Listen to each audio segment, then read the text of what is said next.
Greetings, plofessors! Today, we're finally going to be covering one of the most highly requested topics on my channel. That's right, in this video, we will be talking about the history of what many consider the shadiest K-pop company, TS Entertainment.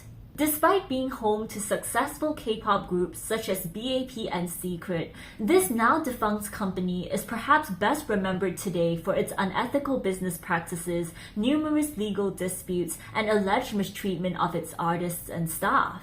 From allegations of embezzlement and fraud to accusations of child abuse, never have I seen a company with a reputation quite as bad as TS Entertainment. But whilst it's easy and honestly understandable to just hate on TS Entertainment and assume that all their executives are evil and bad, as this channel goes, I always try my best to get both sides of the story. And I really wanted to give the company's leaders, a chance to maybe explain themselves if they could. So full disclosure, I actually attempted to reach out to the person most widely blamed for TS's downfall, director Park Sang-hyun, for an interview. I emailed him, I messaged him on Instagram, I even subscribed to LinkedIn Plus just to contact him. But despite seeing my message, he didn't respond. Director Park, if you're watching this, it's still not too late to give your side of the story. I honestly have so many questions for you, and I'm sure my audience would be interested in hearing from you as well. So if you've got nothing to hide, then please respond to my interview request on Instagram or LinkedIn. I actually also tried to reach out to numerous artists and staff under TS, but all of them either never replied or declined to do an interview. And frankly, judging from TS's long history of filing unfounded defamation lawsuits, I honestly don't blame them. So anyways, that leaves me with no choice but to base my research off of information from the internet, which, as you might expect, was overwhelmingly negative. So again, Director Park or any other TS executives watching, just a huge disclaimer that this video isn't slander and is simply based on publicly available information from the internet.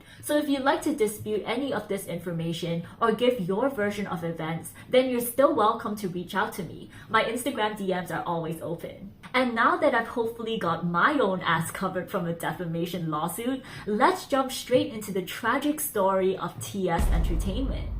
Okay, so TS Entertainment all began with a man by the name of Kim Tae-sung.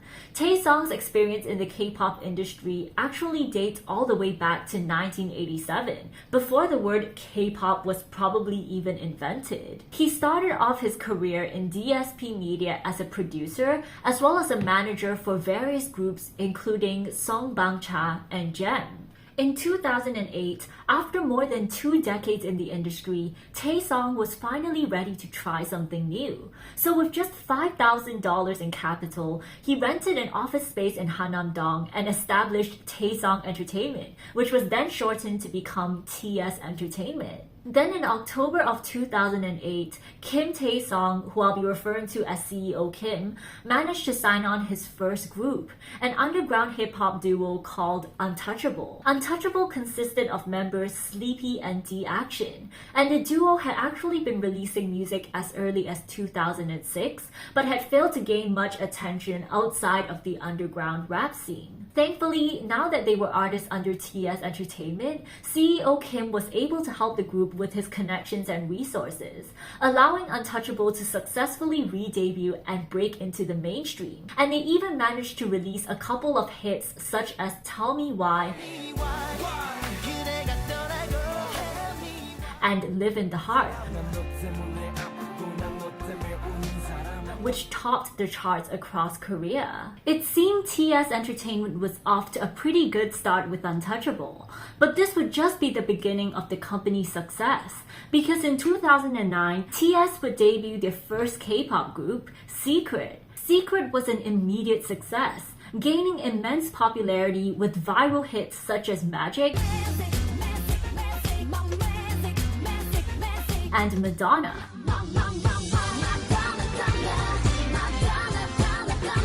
The The group even won numerous awards within their first year of debut, including the Seoul Music Awards, as well as the Golden Disc Awards. And the group would continue to release hit after hit over the next few years, securing their place as one of the top second-generation girl groups. As if things couldn't get any better, TS Entertainment then debuted their next group, B.A.P, in 2012. And well, B.A.P somehow managed to become even more successful than Secret. People absolutely fell in love with their bad boy concept, and their debut song Warrior managed to sell almost 500,000 copies. The group quickly established themselves as one of the most popular K-pop acts, rivaling groups such as EXO and Big Bang. And so, within just the span of 3 years, TS Entertainment had risen from a startup to becoming home to some of K-pop's biggest names. Whilst TS's meteoric rise to the top could obviously be attributed to their talented idols, CEO Kim himself also played a huge role in the company's early success. He was a talented producer who worked tirelessly on his artist songs and was actually credited for many of Secret and B.A.P's biggest hits. Additionally, he was also well liked in the industry and had a reputation for being a kind and honest person. In fact, even though many of TS Entertainment's artists eventually had falling outs with the company, all of them continue to speak highly of CEO Kim to this day.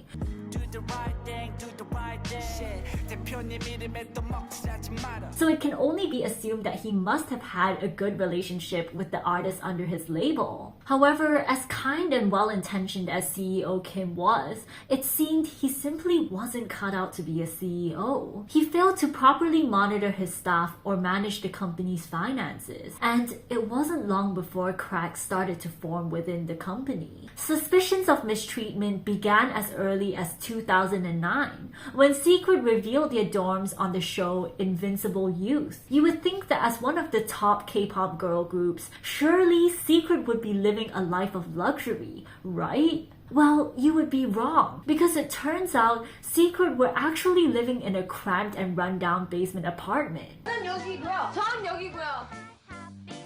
여기는 진정. 여기는 수정 언니. 침실한 캔에 자리한 빨래 건조대까지 이곳이 바로 진정한 생기형 아이돌의 속. The episode immediately went viral, and Secret was soon given the nickname of the Basement Idols. TS Entertainment also received a ton of backlash, with many criticizing the company for keeping their top artists in such poor living conditions. Upon seeing how big the controversy had gotten, TS Entertainment made an announcement just a few months later, proudly proclaiming that Secret would no longer be basement idols and that they would be moving to a better dorm. However, what they were less proud to announce was that they then secretly, no pun intended, moved B.A.P into that very same basement apartment afterwards. I guess the album Moving in Secret really should have gone to B.A.P instead. Anyways, there were also several other incidents throughout 2011 and 2012 that raised more concerns about TS's treatment of their artists, such as when Secret revealed on Weekly Idol that they were paid much less than other girl groups. 다른 가수 아이돌 가수분들이 이렇게 소문을 얼핏 들어보니까 그 가수분들에 비해서는 턱없이 좀 적게 벌긴 하더라고요. 어떤 그룹하고? 저 살짝만 얘기해. 우리 포민이 얼마 차이나요? 근데 거기 비하면 뭐 적긴 정도 이번 6개월에 그 정도밖에 못 벌었는데. 네. As well as when they revealed that B.A.P were forced to work even during Chuseok and had to rely on the Secret members to buy them food when they were hungry. 이게 어떻게 된 거냐면 저희도 몇 년간 설날, 추석 이렇게 집에 못 갔었어요. 근데 이 친구들도 똑같더라고요. 그래서 저희가 한번 이제 추석날인가 설날인가 언제 집에 갈 수 있을 때 뭐 전이랑 뭐 만두랑 이런 거 챙겨가지고 그냥 갖다 주고 슬쩍 갔어요. 그 다른 멤버들도 좀 챙겨줬습니까? 최근에 맛있는 거 애들 다 배고파 하길래 샵에 딱 있길래 아침을 싹 쐈죠. These concerns were proven to be very real in November of 2014, when it was revealed that B.A.P. had sued TS Entertainment for unfair working conditions and profit distributions. According to B.A.P., despite bringing in almost $8 million in profits since their debut, the members had only earned a total of $16,000 each. Divided by the 3 years that they had spent working as idols, this would make their monthly salary only about $400, which is less than that of most minimum wage workers in Korea. The members complained that their low pay was due to the company's hidden fees and shady accounting processes, as well as the unfair profit distributions. The profit sharing ratio was revealed to be 9-1, with B.A.P. as a group only receiving 10% of the net profits. Divided by the 6 members in the group, this would mean that each member would only be receiving a pathetic 1.67% of the profits.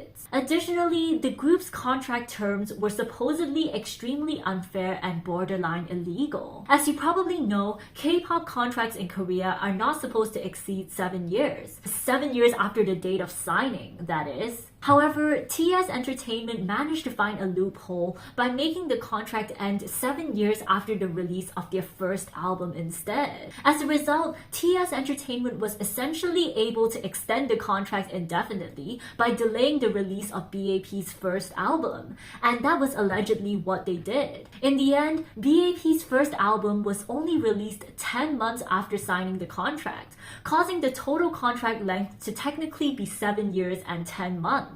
Additional accusations also arose about TS's general disregard for the B.A.P. members' health and well-being. The members allegedly only rested 2 days over the past 3 years and were threatened to continue on with their schedules even when they were suffering from injuries and illnesses. B.A.P.'s vocal coach also came out in support of the members on Twitter. He claimed that TS Entertainment had confiscated the members' cell phones and isolated them from seeing their friends and family. Additionally, he alleged that the management had shouted and cursed at the parents when they attempted to confront the company about the treatment of their children. Best absolute perfect? More like broken, abused, and powerless. Anyways, after news of the lawsuit came out, B.A.P., who was actually on tour at the time, immediately went on hiatus, ironically giving the members their first proper break since their debut. With B.A.P.'s future now uncertain, TS Entertainment needed a replacement. So in December of 2014, they debuted a 7-member girl group named Sonamu. 둘, 셋! 안녕하세요.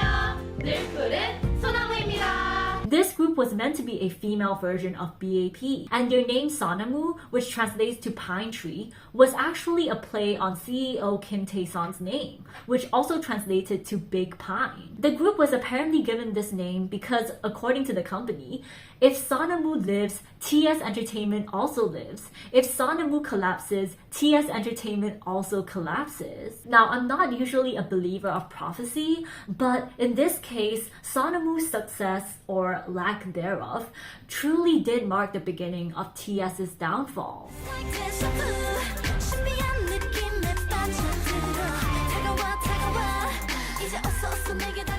Unlike all of TS's groups so far, Sonamu failed to make an impact. People complained that their debut song was unoriginal and too similar to B.A.P. Sonamu did eventually return with cuter and girlier concepts, but even so, they struggled to gain much mainstream success, with most of their songs failing to chart.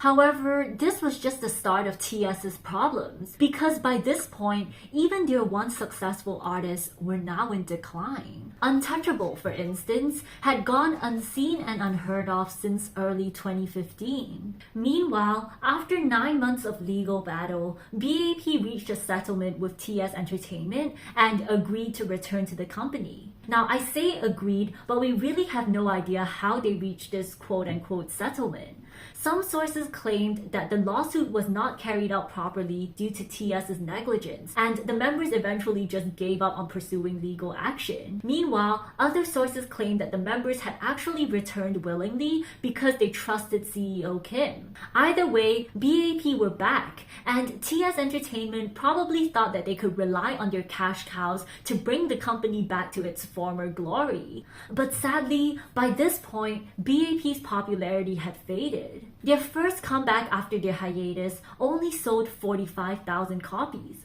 a more than 50% drop from all their previous releases, and they never really managed to regain their momentum after this, with each subsequent release performing even worse than the last. Things weren't looking good for Secret either. Ever since the release of I'm in Love in August of 2014, the group had basically been in hiatus. The next anyone would hear from Secret would be in September of 2016, when it was announced that member Sunhwa would officially be leaving the group and TS Entertainment.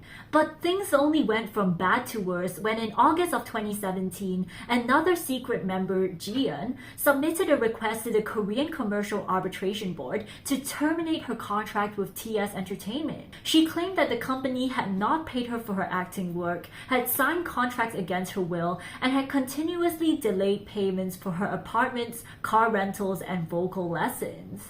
The Korean Commercial Arbitration Board ended up ruling in favor of Jiyeon, and so Jiyeon made a post on Instagram announcing that her contract with TS was null and void. However, TS Entertainment completely ignored the ruling and insisted that their contract with Jiyeon was still valid. They even released a statement painting Jiyeon out to be an irresponsible idol who had basically ghosted the company and her fellow members. As you'll see, this is TS Entertainment's go-to MO. They claimed that the other members had no idea that Jiyeon would be leaving the group, and in an official statement, they said, "We checked to see if this had been discussed with the Secret members beforehand, but we discovered that the other members had been unaware of her departure and were very shocked to learn about what was written above." Isn't it strange then that Jiyeon's post was actually liked by fellow member Hyosung? I guess that must have happened by... Then in September of 2017, Hyosung herself also filed a lawsuit to terminate her contract with TS Entertainment, claiming that she had not been paid at all since 2015. And like Jiyeon, the company had also transferred her management rights to a third party against her will. In fact, she was so desperate to leave TS Entertainment that she was willing to forego all outstanding payments in exchange for terminating her contract immediately. However, TS Entertainment denied the allegations and refused to end the contract, and they also released a statement claiming once again that Hyosung had also supposedly ghosted the company. Jun Hyosung suddenly cut off all contact with us recently, they stated. And so, unable to come to an agreement with both Jiyeon and Hyosung, TS remained locked in a legal battle with both Secret members. With 3 out of the 4 Secret members either leaving the group or engaging in legal disputes with TS, any hope of Secret making a comeback was pretty much gone. The group unofficially disbanded, and Jiyeon and Hyosung's careers were basically put on hold for the next few years as their legal disputes with TS came to an uneasy standstill. As if all of this wasn't chaotic enough, shit was also going on within the company itself, with numerous staff complaining about unpaid wages and bad working conditions. One manager claimed that he allegedly had to work over 20 hours a day, 6 days a week, and was only paid $1,000 a month. Meanwhile, another employee posted evidence of his bank transactions, showing that his salary from December was only paid in February. It was also reported that money had been deducted from staff's wages to supposedly pay for their insurances, yet said insurances were never actually paid, leading to allegations that the outstanding money had been pocketed by TS's executives instead. These were just some of the many allegations that employees made against TS, and overall, the situation had gotten so bad that many of the staff claimed that they had to live off loans while awaiting their overdue salaries. Several employees had even quitted after just 1 month working under TS Entertainment, and the turnover rate was allegedly so high that the company, which only consisted of less than 30 staff, had posted 7 job listings in the span of 6 months. As more and more staff started coming forward with their allegations, TS Entertainment finally admitted that it was true that they hadn't been paying their staff's wages due to the company's declining sales. The employees ended up filing a complaint against TS Entertainment in 2017, and the company was put under criminal investigation. However, the final results of the case were never revealed. Okay, so to recap, by this point, TS Entertainment had been in legal disputes with B.A.P, two members of Secret, and their own employees, all for the same reasons: bad working conditions and unpaid wages. You would think that since they are working their staff and their artists so hard, surely they must have been delivering comeback after comeback for the fans, right? Surely all those unpaid wages must have gone into production costs, right? Well, sadly, it seems they failed to deliver even on that front. Fans had actually been super disappointed with TS Entertainment lately, with many even calling the company a scam due to their failed Makestar campaign for Sonamu. It all started in April of 2017, when TS created a Makestar campaign titled Sonamu Album Project. The campaign claimed that Sonamu would be making a comeback in June, and fans who donated over $42 would receive a signed version of the comeback album. Fans were excited to know that Sonamu was going to be releasing what seemed like a full album in June, so they generously donated to the campaign, allowing Sonamu to raise $50,000 and surpass their funding goal by 500%. However, as June came and went, no album was released and there were no updates from TS Entertainment. Fans attempted to complain to Makestar, but their messages were allegedly ignored. It wasn't until end July, almost 2 months after the comeback was supposed to be due, that fans suddenly woke up to the announcement of Sonamu's Happy Box project.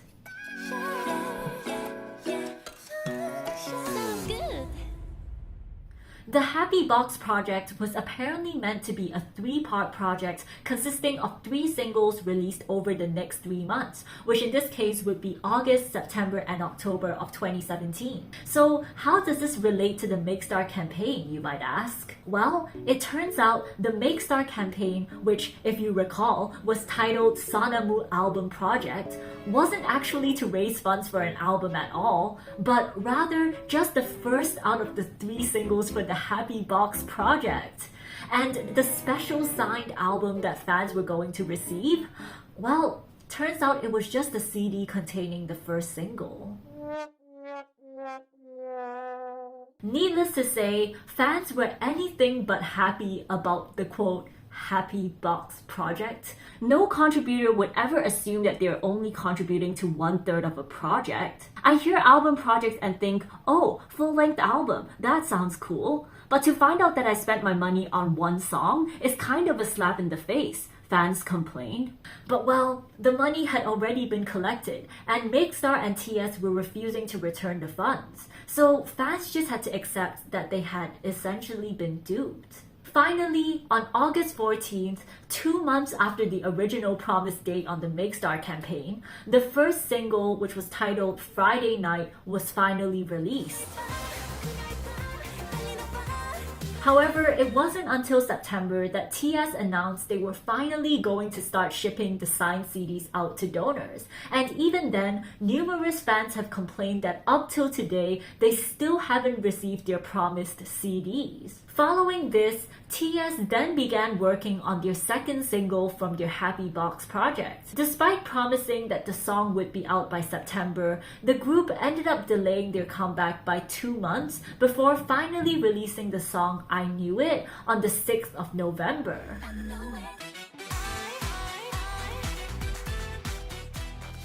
However, the most disastrous part of the Happy Box project has to be the third and final release, or lack thereof.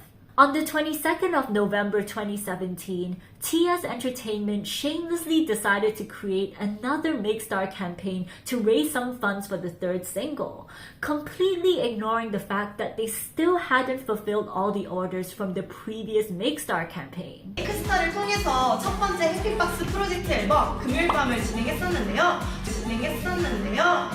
그래서 저희 소나무가 다시 한번 메이크 스타를 통해서 팬분들과 함께 만드는 앨범 제작 프로젝트를 진행하게 되었습니다.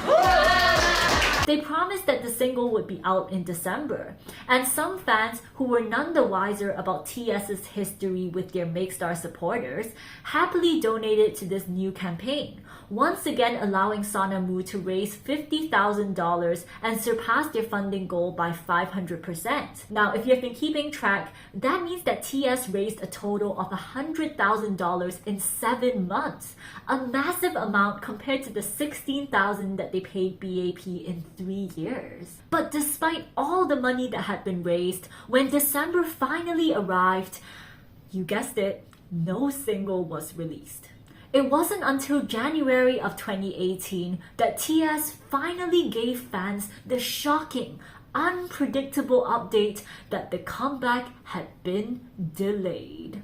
Yeah, no shit, Sherlock! As the months dragged on and the comeback continued to be delayed, fans understandably grew impatient. "I'm sick and tired of waiting," one fan complained. "I just want my money back," another fan said. Hoping to appease these angry fans, TS would periodically release handwritten letters by the Sonamu members where they were basically made to apologize for album delays on behalf of TS. I mean, I wouldn't be surprised if the members themselves did actually feel kind of embarrassed or apologetic about the delays, but at the same time, it is also the opinion of this channel that TS was possibly using this strategy to kind of hide behind the reputation of the Sonamu members. They knew that fans would be less likely to scold or take out their frustration on Sonamu members, so they made the members take responsibility for the delay when it was in fact the company's fault. This periodic posting of member apologies would continue for well over a year, up until March of 2019. Bear in mind, the single was supposed to be released all the way back in October of 2017. Anyways, after March of 2019, they finally dropped the entire facade and completely abandoned the Makestar campaign altogether. The third single was never released and the Makestar funds were never refunded to fans. Okay, so this is me post-editing, and I just discovered that there were actually some Makestar donors who randomly received Sonamu's unreleased third single album sometime in mid-2020. Which, by that point, obviously most of these fans had already completely forgotten about the Makestar campaign.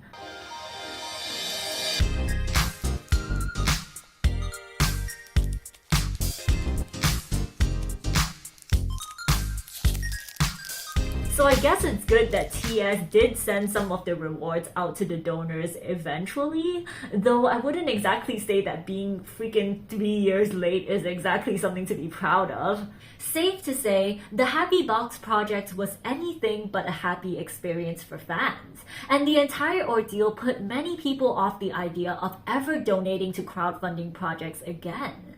But whilst the Happy Box project failed to deliver, there are boxes out there that can actually bring happiness to K-pop fans, such as today's sponsor, Kpop.